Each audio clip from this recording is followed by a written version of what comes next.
good stuff here today, I think. I'm hoping. I don't know. I have no idea what I've gotten us into today. I am hoping we do. But these are Indiana products. West Fork Distillery. I think they're in Westfield. Yeah. But I think they used to have a downtown Indianapolis presence as well.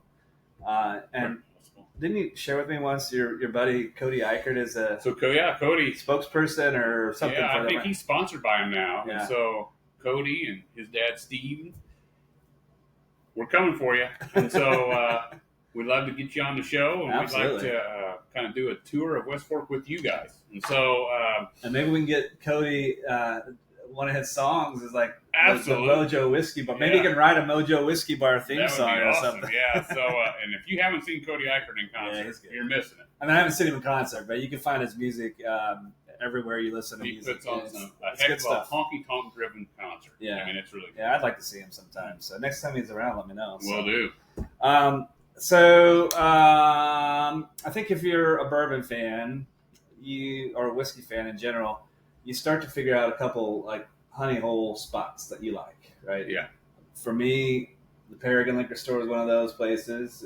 And I tell people about it all the time because it's just like, you wouldn't think this little small town would have. You'd think they'd have a liquor store, but you think it'd just be like Stroh's and PBR, and that's not the case. They get stuff before it's supposed to even be on the shelves. I mean, that's outstanding what they can get down. Yeah, absolutely. And another one of those honey hole places that I like to hop into from time to time is a place in Mooresville, Indiana called Red Barrel Liquors. They have a pretty phenomenal collection of bourbons and whiskeys. But what the Red Barrel does a lot is they have store picks like crazy all the time. All the time. Like I was torn. Amanda's like, oh, we were running some errands. She's like, you want to stop by? I'm like, twist my arm. That was a crazy. But I had a hard time picking because there's a couple others. I was like, I haven't had those, and I've heard good things. But I'm like, I haven't really spent that much time with West Fork, so let's do it. So the first one we're going to drink on today is West Fork Whiskey Company Distillers Collection Double Oaked Bourbon, Indiana Straight Bourbon Whiskey, cash strength. Oh, maybe we should drink the other one first. No, they're both out. They're both. This is 125.66 proof. It is hand selected by Red Barrel Liquors. You can see their little logo there, I think. What else do we need to know here? Aged 4 years. Aged 4 years. They're telling us what it tastes like. We'll see if that's right. I shouldn't have read that. I hate being biased. All right. Again, double oaked bourbon, cask strength, single barrel. So here we go.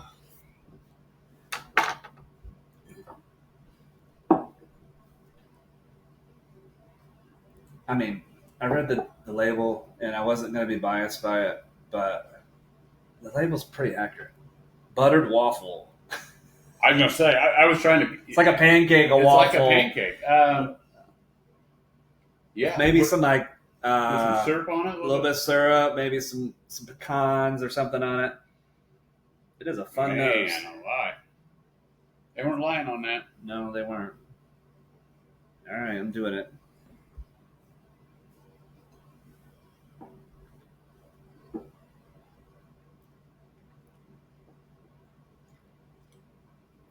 Woo! That's hot. That's warm. This is. I was thinking maybe we should talk about drinks to have for the fall because we're always talking about campfires.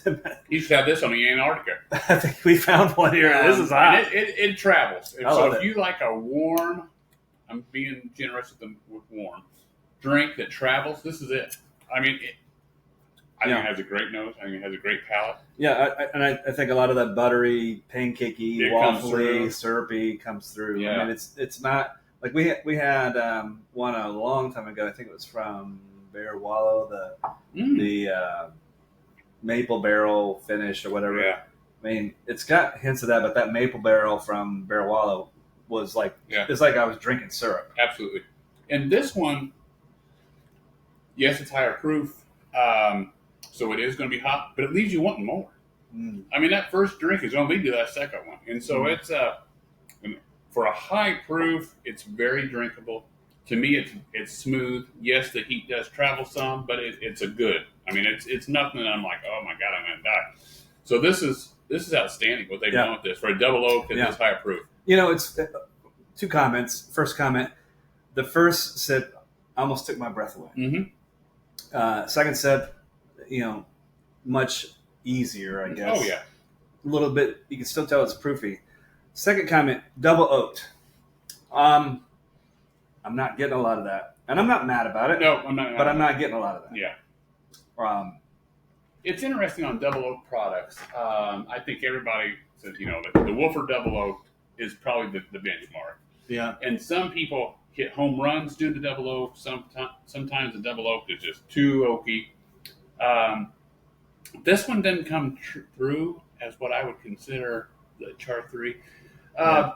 Didn't come through as something that's overly oaked. And so for a double oak, that's outstanding. And the more it lingers around, I mean, it's good. It's a really good drink. It's one of the better whiskeys I think I remember having this year, and I would agree with that. It's probably definitely in the top 5. And the longer it kind of lingers around, you do get some pepper.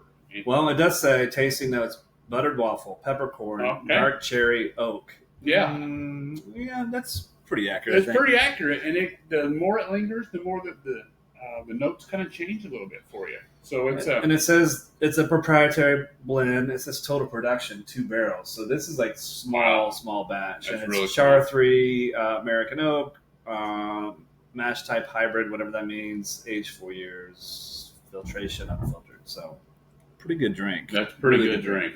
All right, what do we got on the next one here? So the next one, we're looking at the West Fork Whiskey Company Distillers Collection. This is the Amber Corn Bourbon, which is cask strength as well, at 125.8 proof.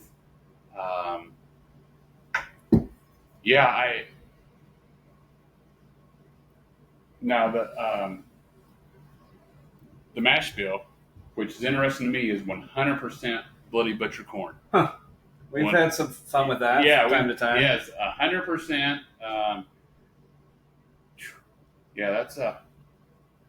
That's an interesting. That's a 100%. Yeah. That. And this is also 4 years. This is actually a 3-year. Okay. Yeah, 3 years. Well, you can tell Char it's 3. I mean, color-wise, it's a little bit lighter in color. Yep. But also, we're talking about completely different mash bills here.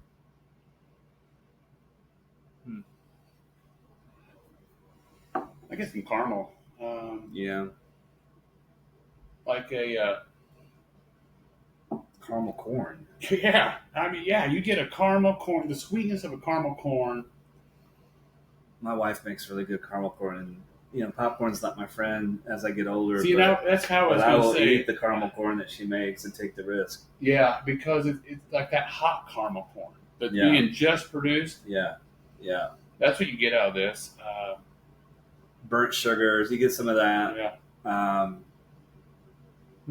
Interesting.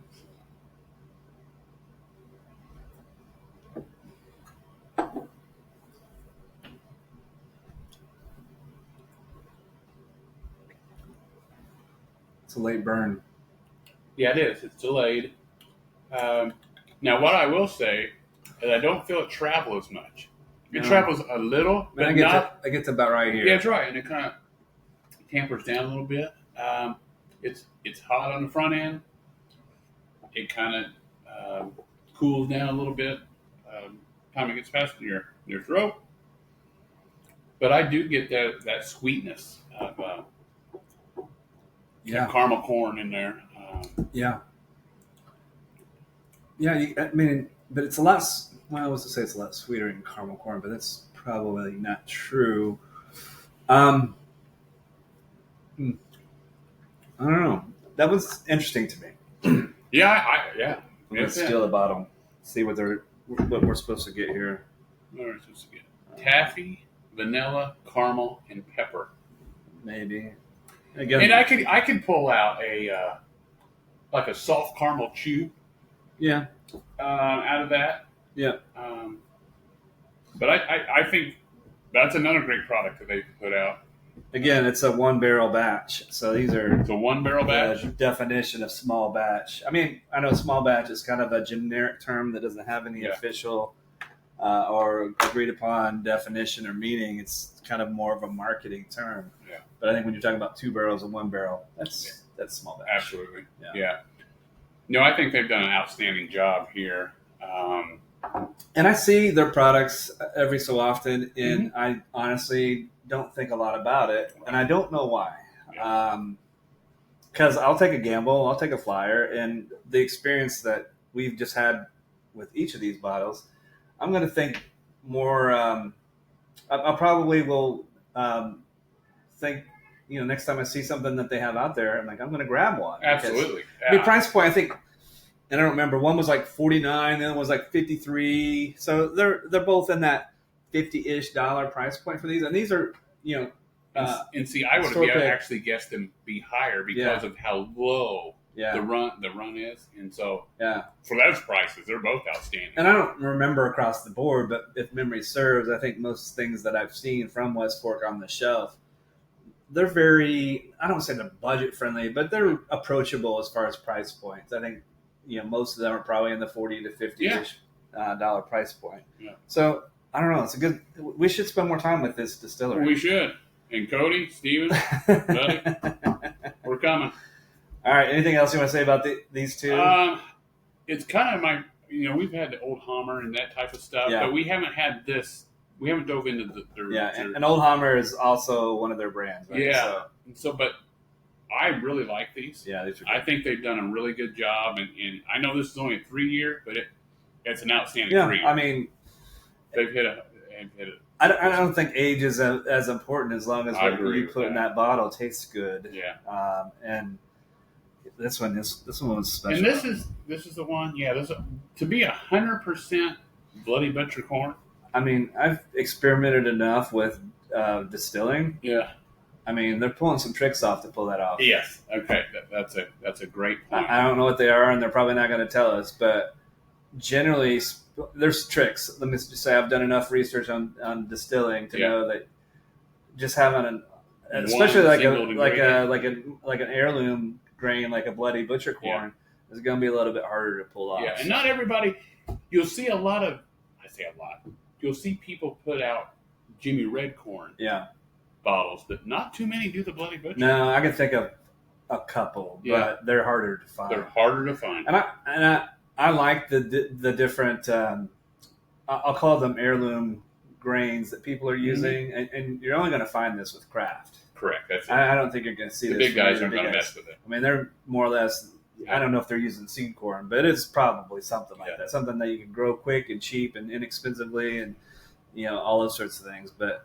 Bloody Butchers, Jimmy Reds, Blue Corns, things like that. I mean, those are going to come from the craft. And if you're in Central Indiana, I believe these guys have just opened up a great facility in Westfield. There's a restaurant on site. I mean, so they got a lot going on there. Right now. And like I said, I think they used to have something downtown. I don't know if that's still a thing or not, but Westfield, from where we are, it's an hour-ish, give or take. Yeah. Depending on traffic, time of day, but it's worth a visit, I'm sure. I think so. All right. So, hey guys, we appreciate you following us on the Mojo Whiskey Bar on Instagram, TikTok, YouTube, and Facebook. We appreciate you helping us grow the group. Absolutely. And we're going to keep throwing content in your direction. Absolutely. Thank you all. Until next time. Bye.